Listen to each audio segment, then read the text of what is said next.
Pandalam കൂരമ്പാലയിൽ car നിയന്ത്രണം വിട്ട് കടയിലേക്ക് ഇടിച്ചു കയറി അപകടം 3 പേർക്ക് പരിക്കേറ്റു. സമീപത്ത് പാർക്ക് ചെയ്ത 3 സ്കൂട്ടറുകളും തകർന്നിട്ടുണ്ട്. ശ്രീജിത്ത് ശ്രീകുമാറിനുണ്ട് ഇപ്പോൾ വിവരങ്ങളുമായി. ശ്രീജിത്ത്, പറയൂ.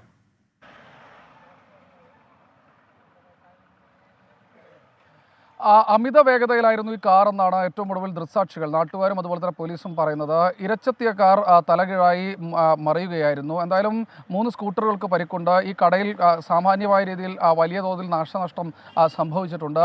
ഇത് എവിടുത്തെ കാറാണെന്നതിനെക്കുറിച്ച് ഒരു വ്യക്തത ഇതുവരെ വന്നിട്ടില്ല. എന്തായാലും പരിക്കേറ്റ ആളുകളെ സ്കൂട്ടറുകൾക്ക് പരിക്കുണ്ട്. അതുപോലെ തന്നെ ഈ കാറിലുള്ള ആളുകൾക്കും പരിക്ക് പറ്റിയിട്ടുണ്ട്. ഇവരെ ഇപ്പോൾ പന്തളത്തെ സ്വകാര്യ ആശുപത്രിയിൽ പ്രവേശിപ്പിച്ചിരിക്കുകയാണ്. ഇവരുടെ പരിക്കിൻ്റെ നിലയെക്കുറിച്ച് ഗുരുതരമാണോ അല്ലയോ എന്നതിനെക്കുറിച്ചൊരു വ്യക്തമായ വിവരം നമുക്ക് ലഭിച്ചു വരുന്നതേ ഉള്ളൂ. എന്തായാലും ആദ്യ ദൃശ്യങ്ങളാണ് ഇപ്പോൾ പുറത്തു വന്നിരിക്കുന്നത്. അതീവ ഗുരുതരമായ രീതിയിൽ തന്നെയാണ് ഈ കാറ് മറിഞ്ഞിരിക്കുന്നത്. അത്യന്തം നടുക്കുന്ന ഒരു ദൃശ്യം തന്നെയാണ് ഈ ഒരു ഘട്ടത്തിൽ പുറത്തു വരുന്നത്. എന്തായാലും പരിക്കേറ്റവരെ ആശുപത്രിയിൽ പ്രവേശിപ്പിച്ചിട്ടുണ്ട്. 3 വാഹനങ്ങൾക്കും 3 ബൈക്കുകൾക്കും കാര്യമായ രീതിയിലുള്ള പരിക്കുകൾ, കേടുപാടുകൾ സംഭവിച്ചിട്ടുണ്ട് എന്നാണ് പ്രദേശവാസികൾ പറയുന്നത്.